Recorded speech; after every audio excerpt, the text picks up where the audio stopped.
В 1493 году Христофор Колумб записал в дневнике: «Сегодня видели 3 сирен», и добавил: «Они совсем не такие прекрасные, как говорят». Эти существа описаны в легендах. Удивительные создания, манящие людей. Их неуловимость и стала причиной того, что о них стали складывать легенды. Эти животные называются ламантинами. Именно они стали прототипами сирен, воспетых древними. Ламантины или морские коровы мало привлекательны для людей, ведь их внешний вид весьма далек от представления о красоте сирен. До сих пор эти существа не представляли никакой ценности для человека. Теперь команде Кусто предстоит отправиться в мир легендарных сирен, чтобы отделить правду в историях о них от вымысла. Подводная Одиссея команды Кусто.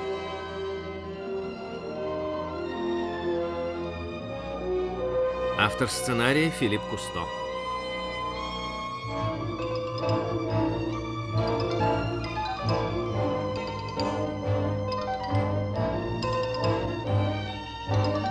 Композитор Уолтер Шарф.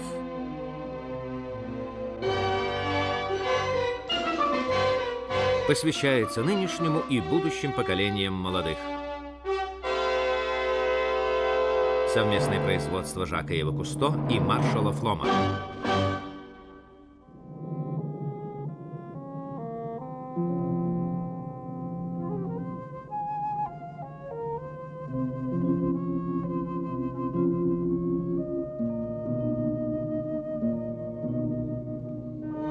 Последние сирены.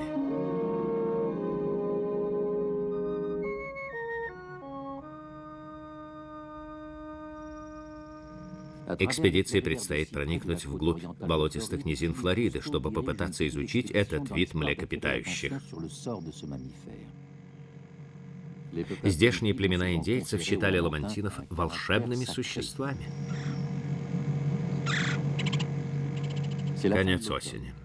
Филипп и Жак Дель Кутер дожидаются прибытия ламантинов, породивших легенды о сиренах. Каждую осень ламантины мигрируют на юг вдоль заросших проток по течению реки Сент-Джон. Эти места служат прибежищем для животных, отлично приспособленных к жизни в болотах. Ежегодная миграция начинается примерно в 300 километрах от устья реки Сент-Джон. Но миллионы лет назад их предки жили на суше, питаясь растительной пищей. Однако в поисках пропитания они все дальше уходили вглубь болот, постепенно превращаясь в водных обитателей. Другие представители этого эволюционного вида развивались по другому пути, превратившись со временем в слонов.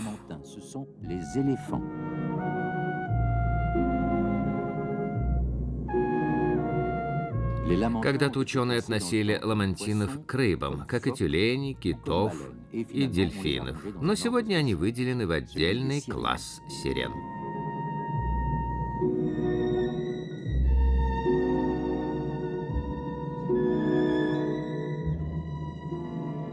Ламантины не являются животными, постоянно живущими в морской воде.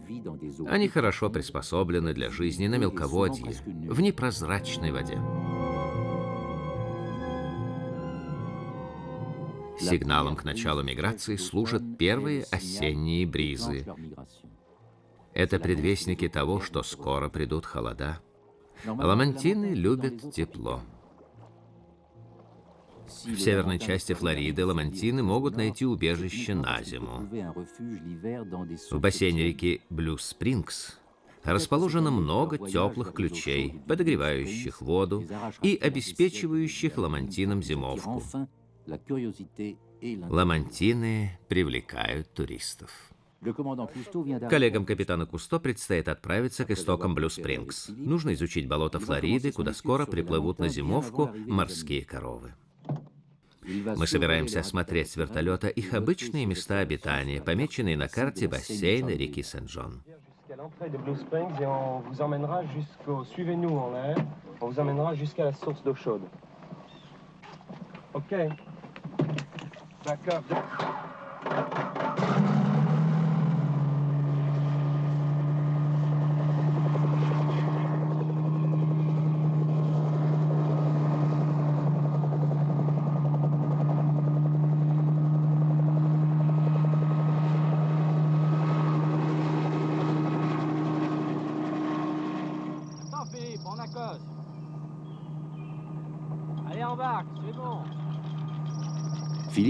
Филипп со своей группой, исследовавшей районы Зодиаки, будет координировать движение вертолета.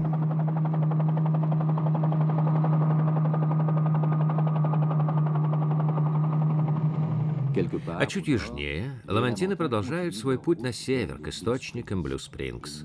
Они медленно преодолевают течение единственной в США реки, текущей на север.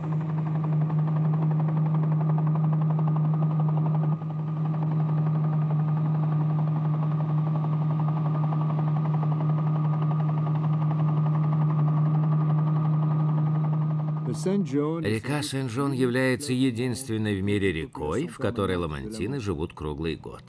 В прошлом они мигрировали из реки в море, но теперь заперты в этом промышленном районе из-за ошибки в проектировании ирригационной системы.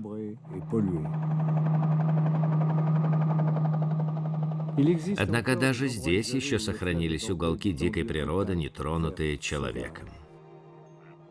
Лишь небольшие оазисы служат напоминанием о том, каким был этот район в прошлом.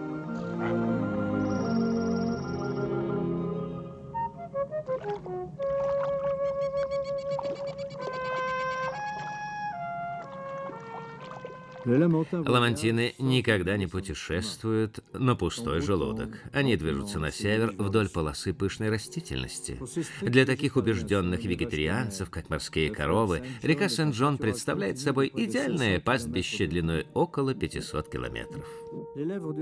Губы ламантинов созданы для того, чтобы вырывать растения с корнем. Они не могут кусаться, а лишь перемалывают пищу. Их зубы постоянно меняются. Но то, что хорошо для животного, плохо для натуралиста. Ведь именно по зубам биологи могут установить возраст животного. Ламантины живут около 50 лет.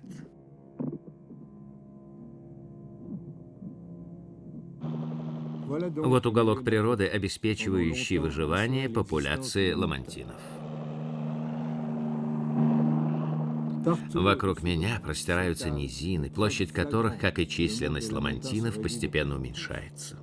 Современный человек лишь недавно освоил этот регион.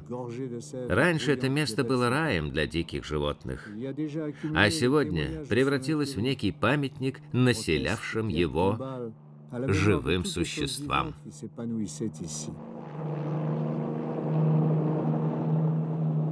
Вместо деревьев здесь все чаще попадаются дымящие трубы заводов.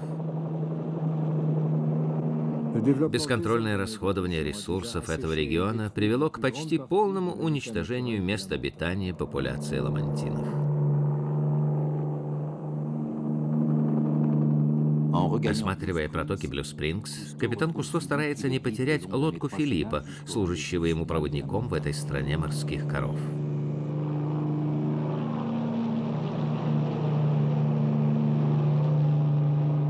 На зиму в этих местах появляется много мигрирующих животных, а также туристов, которых привлекают теплые источники, температура которых редко опускается ниже 23 градусов.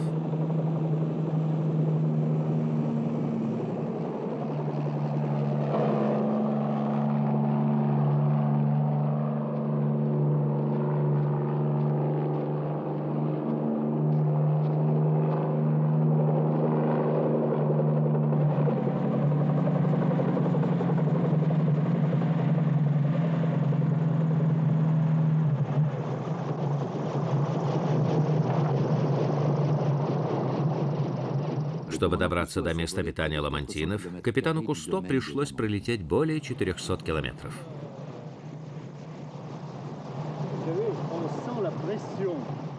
По пути я старался наносить на карту те места, в которых еще незаметно присутствие человека. Их становится все меньше. Воды засолены, загрязнены, и мы решили ограничить район поисков окрестностями голубого источника.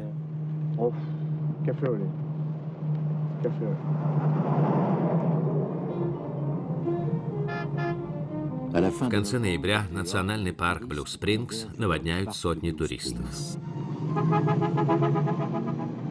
Сегодня некогда уединенное место обитания ламантинов стало зимним курортом.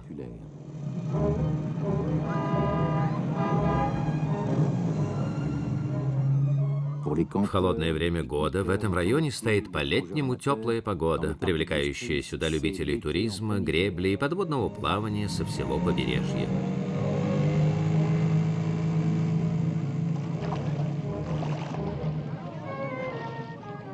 А с появлением ламантинов привлекательность курорта еще более возрастает. Кто откажется от подводной прогулки в компании сирен?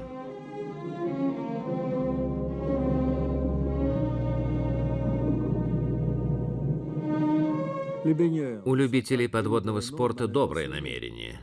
Однако они постоянно вторгаются в жизнь этих мирных существ, которые никогда не вступают в схватку и не умеют быстро плавать. Все, что им остается, это вновь вернуться в более холодные воды.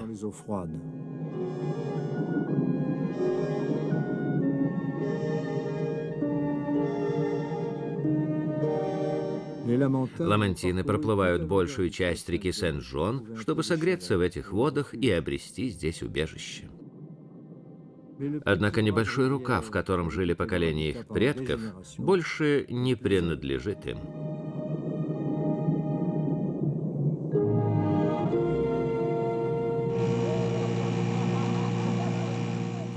Все болотистые протоки Флориды оккупированы гонщиками на скутерах и любителями других водных развлечений. У не имевшего естественных врагов ламантина появился новый опасный враг – винт моторной лодки.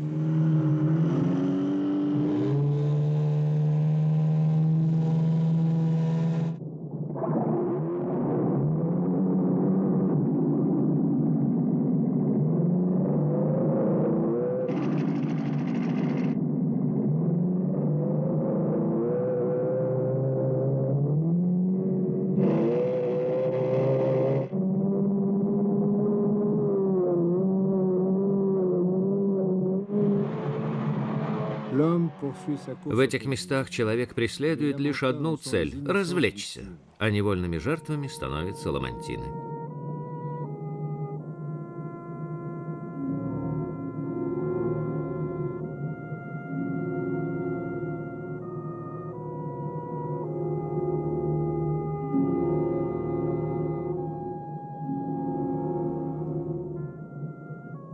Поскольку ламантины предпочитают держаться у дна, нанесенных им увечий и их гибели никто не замечает.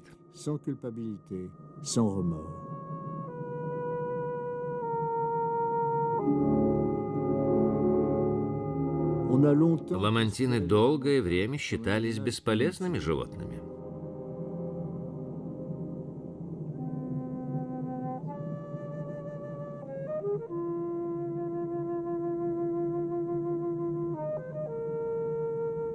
Мы попытаемся по-новому взглянуть на этих плохо изученных существ, спасение которых зависит от изменения отношения к ним самих людей. Подобно всем живым существам, ламантин тоже имеет право на жизнь.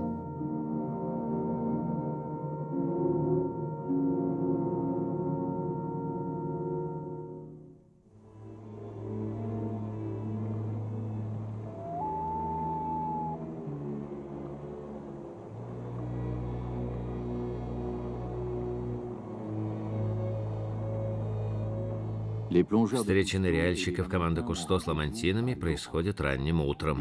Берега еще не заполнены отдыхающими, и ламантины вновь могут ощутить себя полноправными хозяевами вод. Зимой по утрам прохладно. От воды поднимается туман, напоминающий о тех временах, когда на берегах Блю Спрингс еще не было людей, и когда ламантины мирно жили здесь, в изоляции от агрессивного окружающего мира.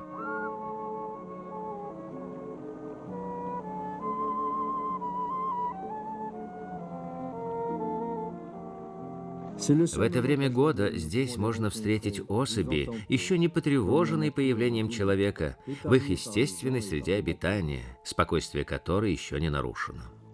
Этим утром Сумиан, Делькутер и Филипп впервые увидели ламантинов, всплывающих к поверхности воды, чтобы подышать. Они тоже стремятся скорее добраться до теплых вод.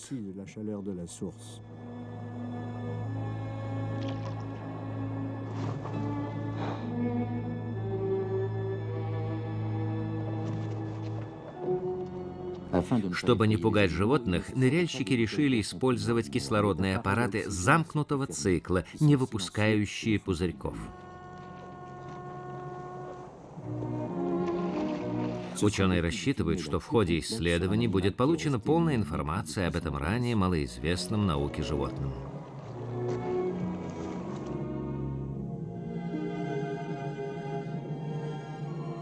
Пловцы стараются не делать резких движений. Они осторожно подбираются к ламантинам. Здесь они чувствуют себя непрошенными гостями. Жизнь животных протекает в слиянии с природой, вдалеке от прихоти человека. Завоевать благосклонность таких крупных и таких робких животных – это не такое простое занятие. Некоторые из них, похоже, не обращают на нас внимания. Эти крупные животные тратят на отдых от 6 до 10 часов в день. Биологический ритм их существования подчинен постоянной экономии кислорода.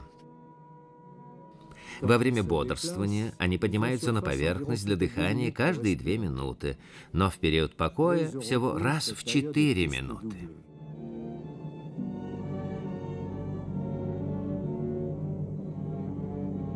Во время сна ламантины выглядят очень странно. В этих водах, вблизи теплых источников, их тела кажутся какими-то нереальными.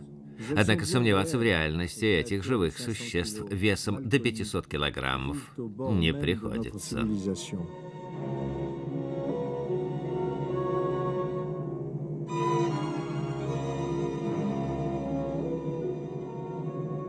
Они, как правило, одиночки. У них нет социальной организации. Они собираются в стада лишь на время брачного периода или миграции. Единственная связь между ними – это связь матери и детеныша.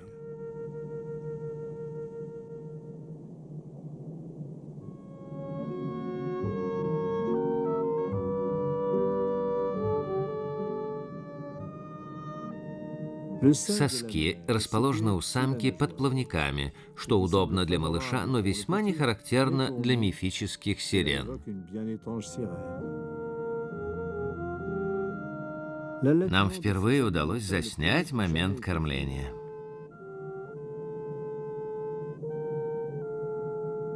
Самка и детеныш остаются неразлучны 18 месяцев, пока малыш не подрастет.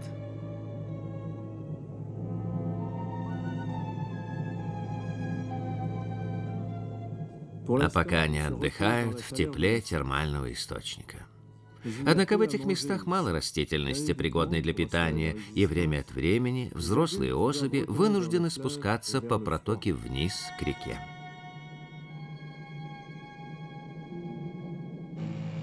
Исследователи пытаются подружиться с ламантинами. Спустившись на лодке на 3 километра вниз по течению реки Сен-Жон, Сумиан набирает как можно больше гиацинтов. Эти растения – основа рациона ламантинов.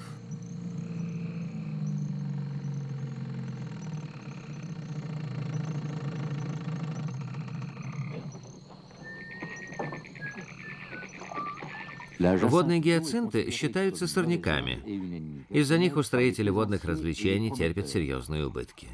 Но ученым это растение дает возможность поближе познакомиться с ламантинами.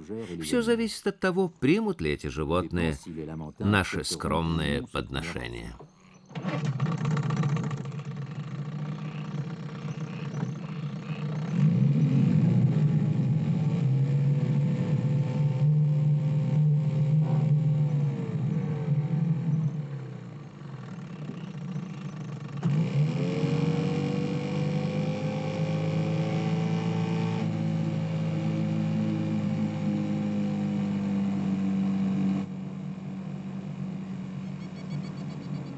Впервые гиацинты попали на восточное побережье США и во Флориду 100 лет назад. Постепенно они заполонили всю реку, став излюбленным лакомством для ламантинов и заменив им многие исчезающие виды растений. Без гиацинтов ламантины не смогли бы выжить в водах реки Сент-Джон.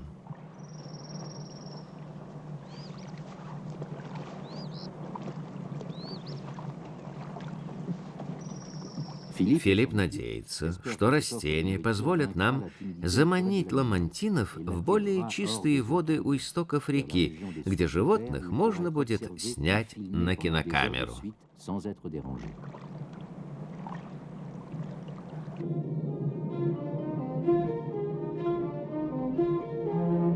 В протоке устраивается кормушка.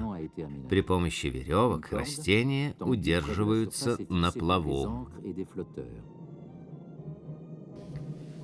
Такая конструкция позволяет гиацинтам держаться на месте в быстром течении.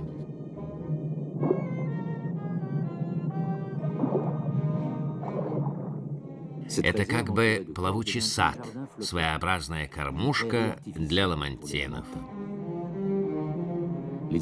Животных не придется загонять сюда силой. Ламантинов приведет сюда их аппетит.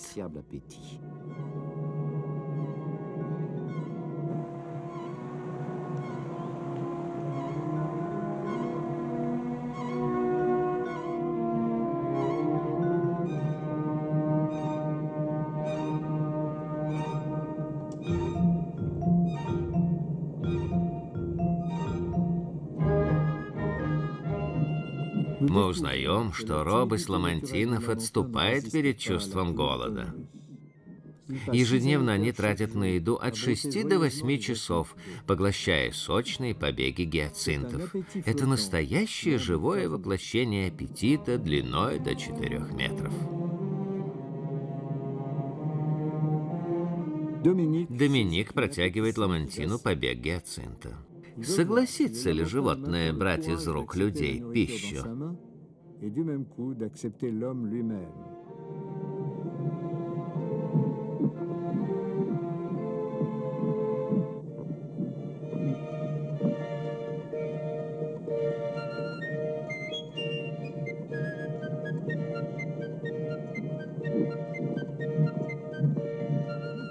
Так сорняк стал средством установления дружеских отношений. До сих пор общение людей с ламантинами ограничивалось лишь редкими встречами. Но в ходе экспериментов ламантины научились узнавать в ныряльщиках людей.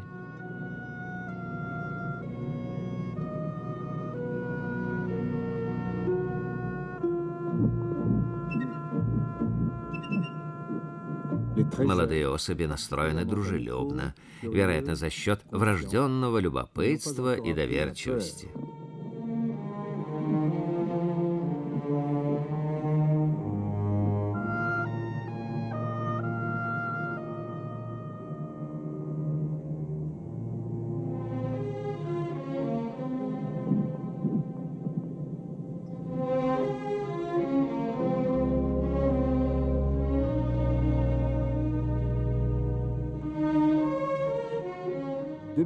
Нам следовало сохранять спокойствие, но постепенно нам удалось проникнуть в мир этих животных так глубоко, как никому еще не удавалось.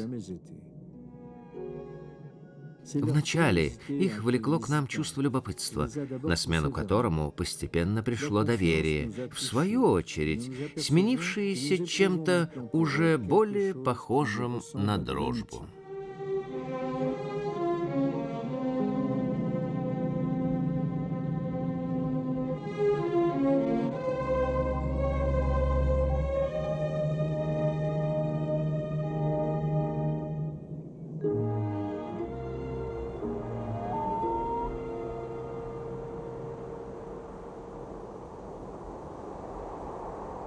В декабре приходится покинуть Блю-Спрингс.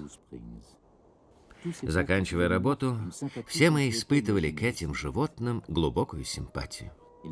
Долго ли еще этому виду удастся сохраниться в том окружении, в которое его поставил современный человек?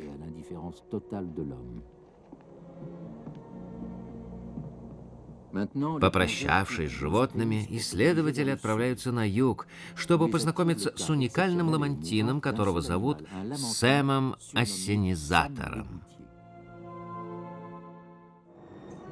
Февраль 70-го года, Майами, штат Флорида. Ламантин весом в 600 килограммов случайно заплыл в узкий канализационный сток, да так и застрял в нем. Пресса окрестила его Сэмом Ассенизатором, а на память о приключении на лбу ламантина остался небольшой шрам. Со времен мифических сирен это был первый случай, когда ламантин привлек к себе столько внимания. Его вылечили и поместили в океанариум Майами.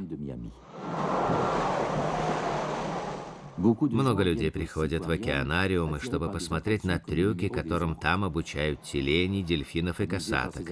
Эти животные делают не то, что диктует им инстинкт, а то, к чему их приучил человек.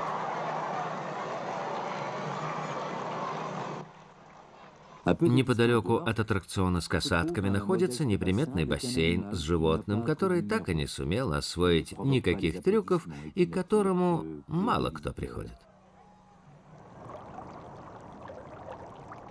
Год спустя о былой славе Сэма Ассенизатора напоминает лишь белый шрам. Он спокойно живет в небольшом 2-метровом бассейне в компании 2 других ламантинов. Каждый съедает за день до 50 килограммов корма. В соседстве с молодыми самцом и самкой старику Сэму приходится нелегко.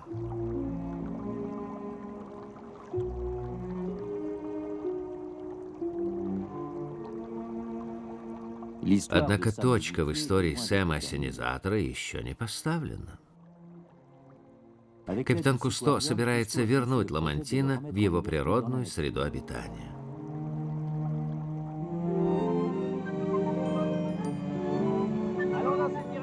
Так, к западу от Флориды, неподалеку от Кристал-Ривер, начинается еще одна операция, героем которой вновь будет Сэм. Ламантин поедет к устью Мексиканского залива, где и будет выпущен на волю. Тем временем в протоке длиной около 50 метров команда Кусто готовится к прибытию Сэма. Они собирают платформу для наблюдения и огораживают участок реки. Первое время ламантин будет находиться здесь, что позволит выяснить, сможет ли животное, привыкшее к неволе, вернуться в дикую природу.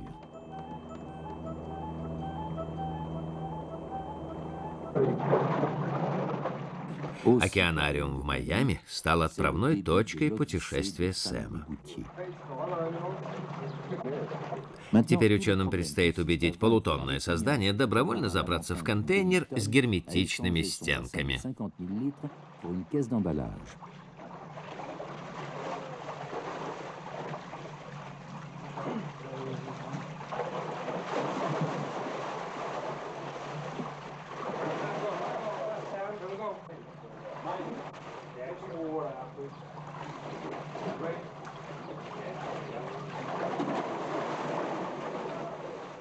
Одни рождаются свободными, другие приобретают свободу, третьим ее навязывают.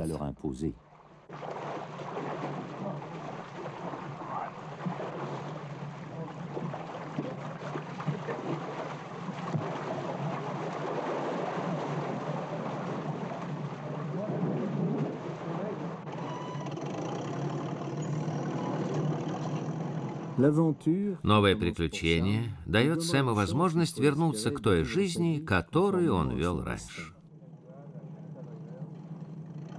Однако пока главное сделать так, чтобы по пути домой ламантин избежал ран и увечий.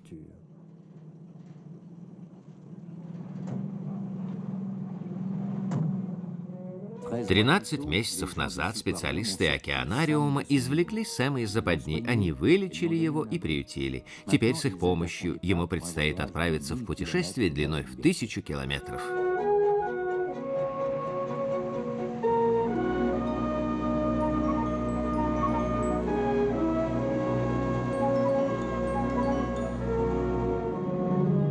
Вдали от города, людей и бассейна, Сэму-ассенизатору предстоит вновь обрести дом.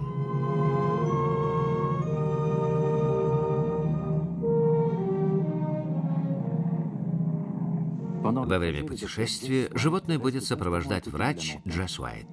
Он был рядом с Сэмом с тех пор, как того освободили из ловушки.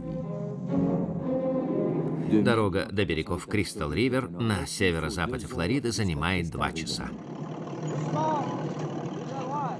В 1000 миль от того места, где он получил свое прозвище, Сэм-ассенизатор привыкает к природе.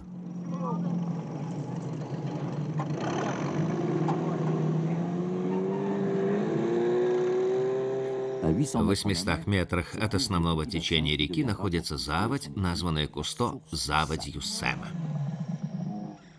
Заводь расположена в оазисе площадью в 20 гектаров. Это последний нетронутый уголок живой природы на Кристал-Ривер. Команда соорудила ряд заграждений от нежелательных посетителей.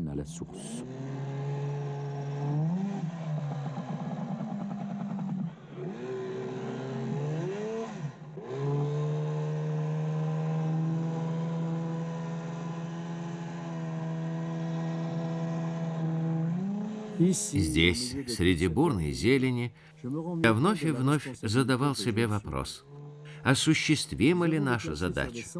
Мы привезли ламантина в совершенно незнакомое место, где и вода, и растительность сильно отличаются от тех, к которым он привык за последние месяцы своей жизни. Решив освободить животное, мы не знаем, какую ответственность нам предстоит на себя взять.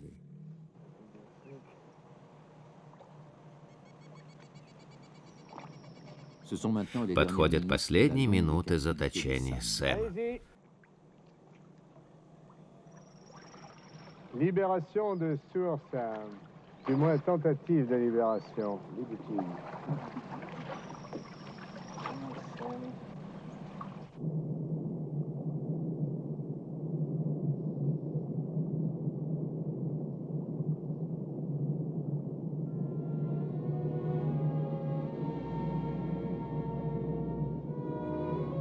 Here he goes. Кусто восклицает: «Сэм на свободе! Отлично! Смотрите, смотрите на него!» Прежде всего, ученым предстоит выяснить, сможет ли ламантин питаться непривычной пищей.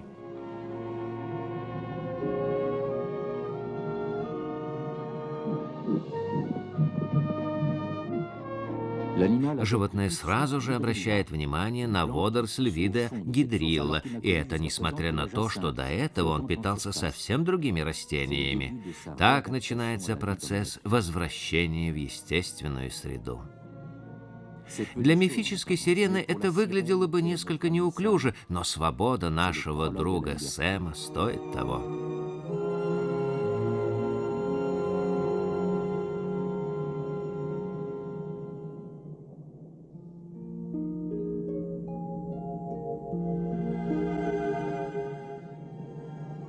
Это животное успело пожить и на суше, и в цементном бассейне.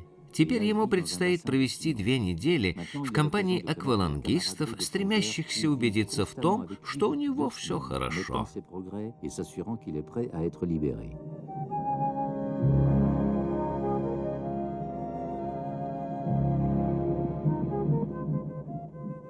Однако, решив выпустить ламантина на свободу, мы упустили из виду угрозу, которую представляют для него грибные винты.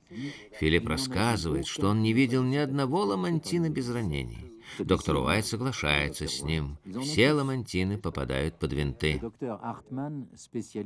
Научный консультант по ламантинам доктор Хартман решает присоединиться к Филиппу и доктору Уайту. Он также подтверждает, что многие животные попадают под винты.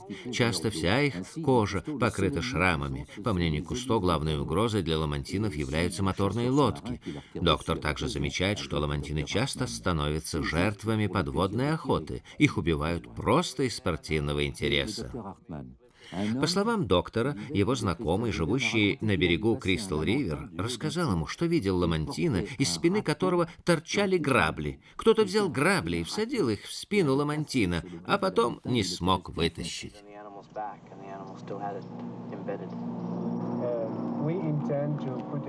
Члены экспедиции помещают Сэма микропередатчиком. Правда, сразу же возникает вопрос, куда его поместить, чтобы не потревожить животное. Доктор Уайт предлагает прикрепить его к плавникам.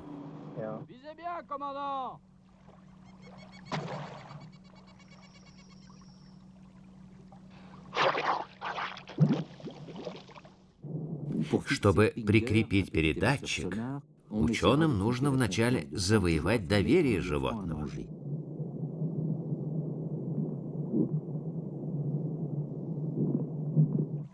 К специальному ремню прикрепляют сонар. Оно активируется при попадании в воду. Оно будет помогать отслеживать перемещение ламантина по реке. С его помощью Кусто сможет узнать, сумел ли Сэм найти дорогу среди грязных проток к чистой речной воде.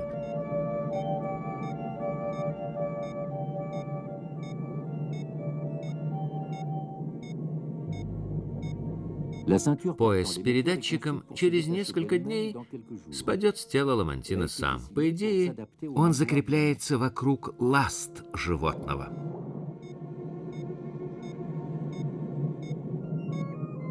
Однако придется найти другой способ крепления. Сэм недоволен вознёй вокруг своих плавников. Ламантин, который не согласен на сотрудничество, для людей недосягаем. Эти животные развивают скорость до 40 км в час. Они гораздо быстрее любого пловца. Исследователи решают закрепить передатчик на хвост ламантина. Если им не удастся это, то придется просто выпустить Сэма в воду и надеяться, что с ним ничего не случится.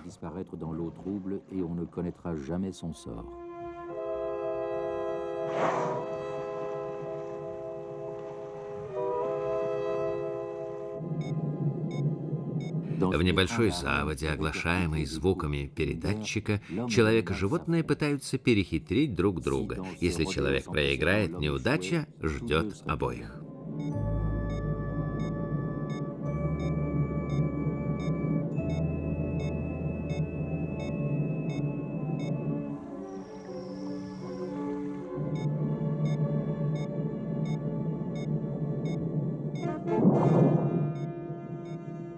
Преследователь осторожен.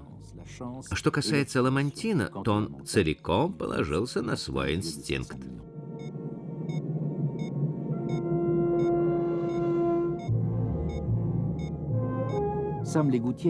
До этого момента Сэм Ассенизатор считал пловцов своими друзьями. Теперь он уже не понимает, что происходит, и хочет укрыться среди водорослей.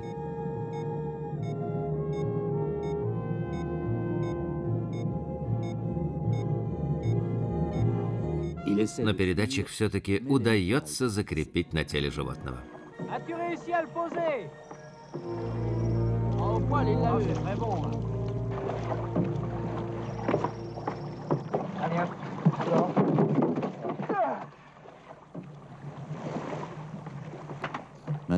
Теперь можно снимать заграждение и выпускать ламантина. Но Сэму понравилась эта тихая, заросшая заводь. Ламантина, привыкшего к комфорту, приходится буквально выгонять в реку.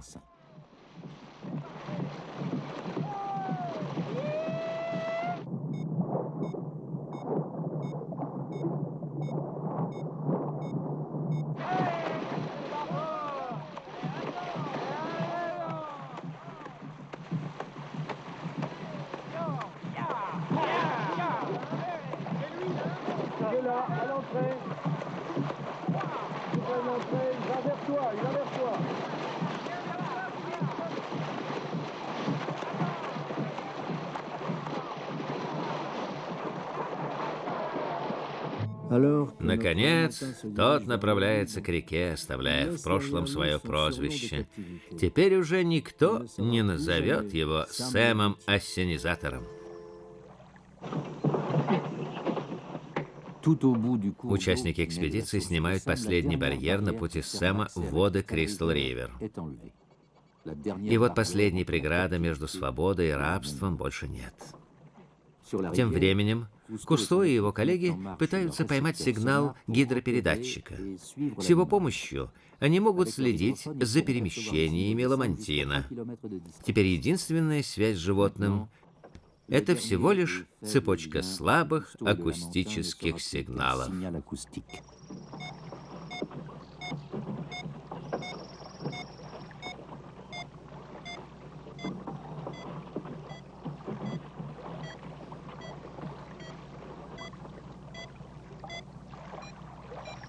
Мы будем следить за ламантином до тех пор, пока не уверимся в благополучном исходе дела. Но, вероятно, Сэм плохо знаком с рекой, поэтому он не торопится плыть дальше. Нам приходится ждать всю ночь. Мы терпеливы. На следующее утро Сэм начинает спускаться вниз по течению, останавливаясь у каждого ручейка. Похоже, он не торопится вернуться к сородичам. По мнению Кусто, ламантин находится в заросшей гиацинтами заводе. Нужно подождать. Доктор Хартман спрашивает, слышны ли сигналы. Кусто отвечает, что ясно их слышит. Ученые ждут целый день, они слышат сигнал, но Сэм не показывается.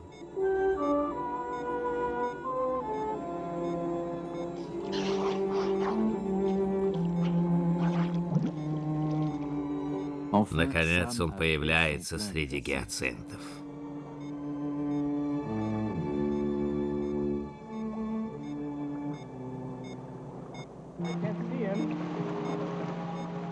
Доктор Хартман не видит ламантина, но Кусто показывает ему, где он. «Да, он там», — отвечает Хартман. Наконец Сэм выплывает на свободу. Но свобода еще не значит жизнь. Сумеет ли он вернуться к нормальному существованию? Филипп и Жак Дель Кутер остаются на дежурство. После 40 часов ожидания Кусто и часть его команды отправляются на отдых в прибрежный городок.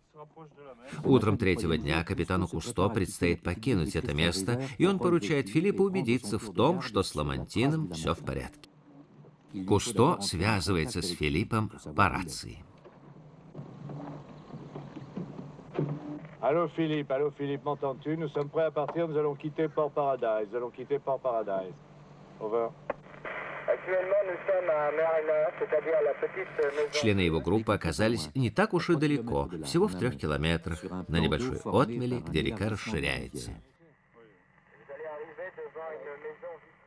Кусто спрашивает, как дела у Сэма? Ok, qu'est-ce qu'il fait le manatee? Que fait Sam? En Belgique, ici Philippe, Sam a rejoint apparemment plusieurs autres animaux et ils tournent en rond. Сэм встретил других ламантинов.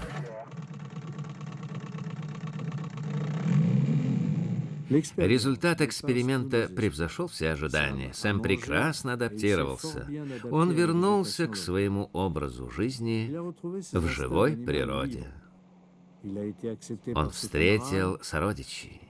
Мы можем с облегчением сказать, что сумели вызволить из неволи живое существо. Выяснив, что с Сэмом все в порядке, Филипп и Жак Дель Кутер решают сосчитать его друзей.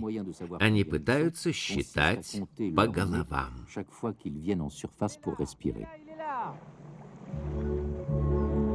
Combien il y en a? 3?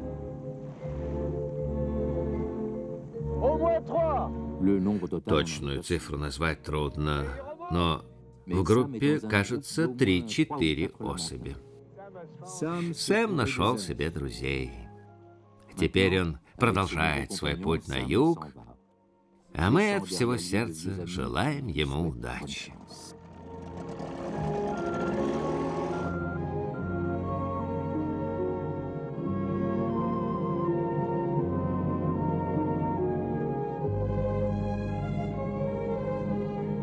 В компании сородичей Сэм быстрее освоится с непривычной обстановкой. Он свободен, и мы не можем сказать, что великодушно подарили ему свободу, ведь мы не имели права лишать его свободы. Мы лишь вернули свой долг.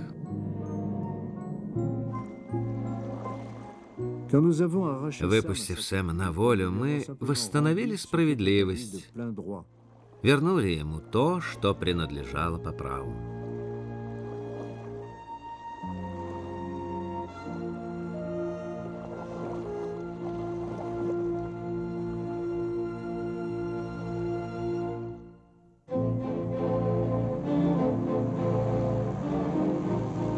Этот катер предназначен для путешествий по болотам. Он оснащен мощным двигателем, позволяющим ему легко скользить по воде. На нем Кусто и его сын прощаются со страной ламантинов. Возможно, они в последний раз видят этот уголок дикой природы.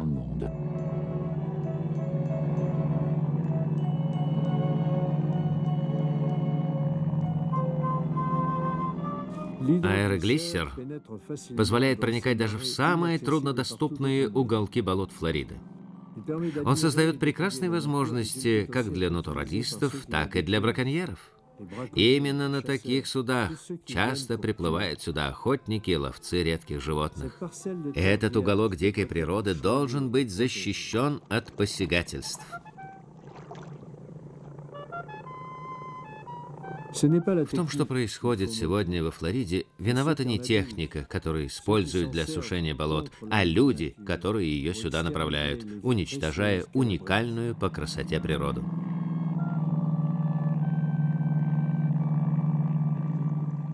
Для меня миф о сиренах по-прежнему наполнен смыслом. Но их необычные песни теперь звучат иначе. Некогда своими голосами они губили моряков. Однако в наши дни они с мольбой обращаются к нам и просят защитить их.